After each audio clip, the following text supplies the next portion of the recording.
Hi, welcome back. Today I'm going to be sharing with you my favorites from January, February, and March of 2020.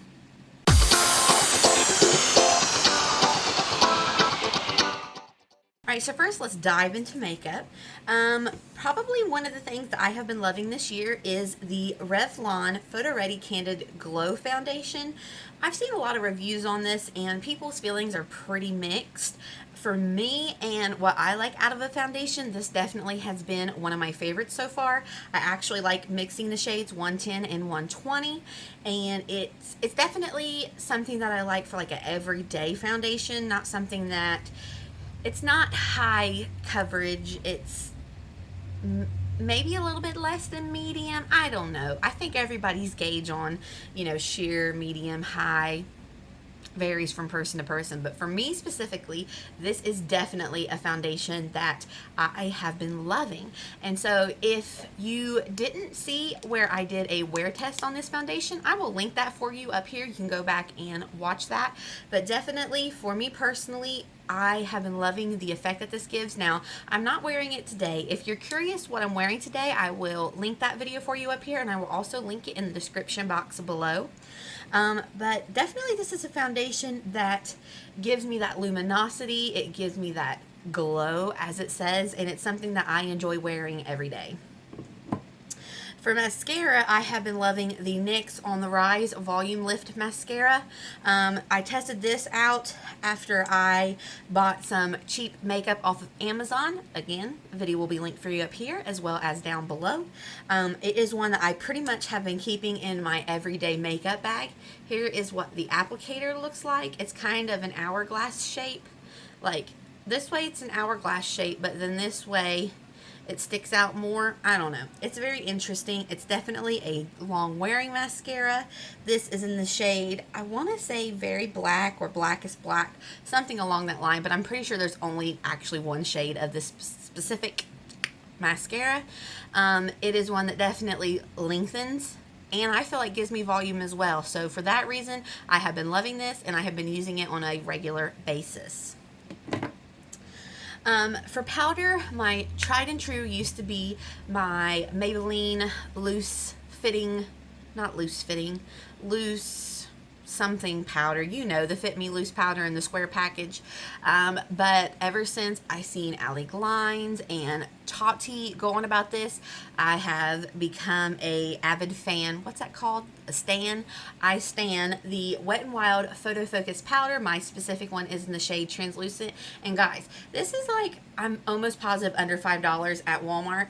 And look how ginormous this is. This is literally going on like Laura Mercier, the high-end powder brands. So this is definitely something that you're not going to run out of. There are different shades. I believe there's like a banana, a tan, and a deep one, if I'm not mistaken. But I love this. There is no smell, and I feel like it sets my makeup very well. And so for that reason, I have been pretty much using this exclusively unless I'm specifically using something for the purposes of a video. All right, and lastly, what I have been loving, as you know, I have jumped on the primer water kick, and it has to be the Wet n Wild Photo Focus 3-in-1 primer water. I used to use the Catrice one, but honestly, just for the purposes of the availability where I live, I stick with the Wet n Wild. And out of the 3 scents, they have the cucumber, the coconut, and the rose. I do prefer the rose scent. It like gives me just a little something, but it's not anything that lingers. The coconut I will use, but I feel like it's overpowering. And the cucumber is all right. But for me personally, I love the rose scent one. All right, so now we're going to jump into books and things of that nature. So makeup is done. One thing that I have been loving is my Happy Planner. If you didn't see the video dedicated to this, I will link that for you up here as well as in the description box. This has really been keeping me organized. I now can do my meal planning in this. I can do my to-do list in this. I have my monthly overview where I can list my YouTube videos and notes. Oh yeah, look, there's June. That's my birthday. I'm gonna be 30. I can list when my YouTube videos are posted, and it's just basically an all-in-one. And I have been loving this. Of course, I feel like you could get this without being a happy planner specifically, but because I got these when it was on sale, it was like $7.99 for this entire planner. I have been loving it, and I keep it right beside me. I take it to meetings where I got the inserts for notes. Anytime I'm talking to someone on the phone or an in-person meeting for any reason, I have my section where I can write everything down, and then it's all ready to go in one spot. So I definitely have been loving that this year so far. All right, for books as well, I am currently reading Outlander. My hubby got me the first, I don't know if you can see him down there, the first 4 books for Valentine's Day, and I'm about this far in. If you've watched the show, I would recommend you read the books, because the book is different, and I really wasn't expecting that. I don't know, I feel like Jamie's kind of portrayed different in the book, not in a bad way, but how would I explain it? He's not as, I wish I had the right word for it. Like, he is still Jamie. He is still, I think, the character that is portrayed in the show. Claire's definitely different as well. I don't know.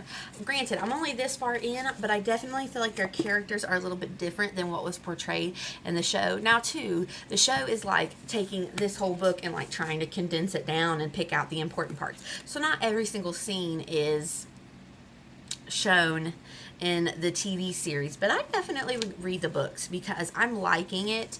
I like how some of the scenes, like sometimes things are spot on as to what we've seen, and some things are more in detail, and I'm definitely a detail oriented kind of gal, although I kind of wish I had read the books before I watched the show, because I now, while I'm reading, kind of anticipate what's going to come next, or what I think is going to come next as far as the show was concerned, and so I like go really fast. So I kind of wish I'd read this first and then watched the show. But it is what it is. But I definitely am enjoying it, and I'm going to keep reading it. Another book that I recently finished is the Risen Motherhood book. I'll insert a picture of it here. I actually gave it to a friend for her to borrow and read. It definitely changed the way I think about a lot of things, as far as how I look at motherhood and its impact. It changed my outlook on how I think about motherhood and the importance of it, and how important the things that I do are for my family.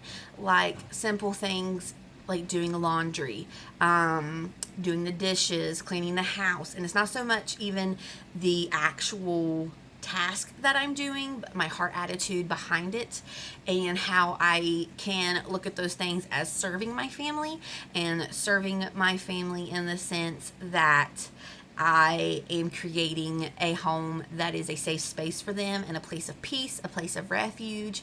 Because I mean, my goodness, look at the world around us right now. It's crazy out there. And I definitely want my home to be somewhere where we can come to that feels like a safe haven.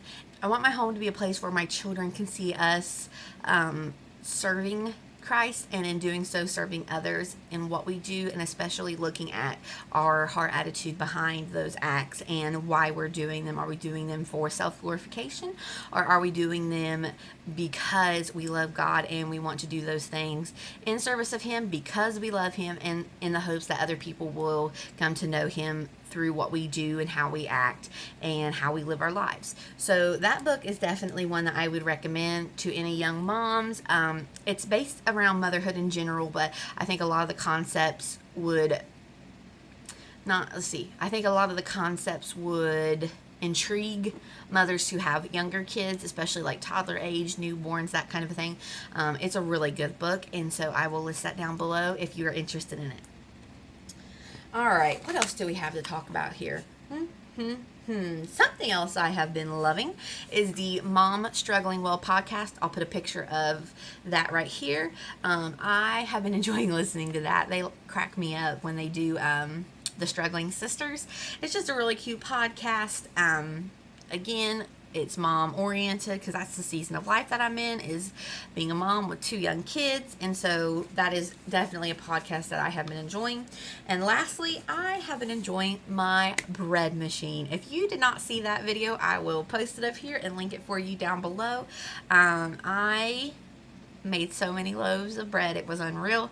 I have made regular white bread, I've made Italian bread, I have made what was it I made? A banana walnut chocolate chip bread, which was delicious. I actually really want to make some today. So I'll put a picture of my bread machine here, but I also, like I said, will link that video for you in the description box below. So those are just a few of the things. What was that? Was that 10? I believe that was 10 things that I have been really enjoying so far this year. My plan is to do this every 3 months so that anything that I'm testing or trying, I can really give, you know, some time to decide my thoughts on and see if I actually really love it or not. I hope you'll like this video, subscribe, hit the notification bell so you don't miss any future uploads, and thank you for watching this, and I will see you next time. Bye-bye.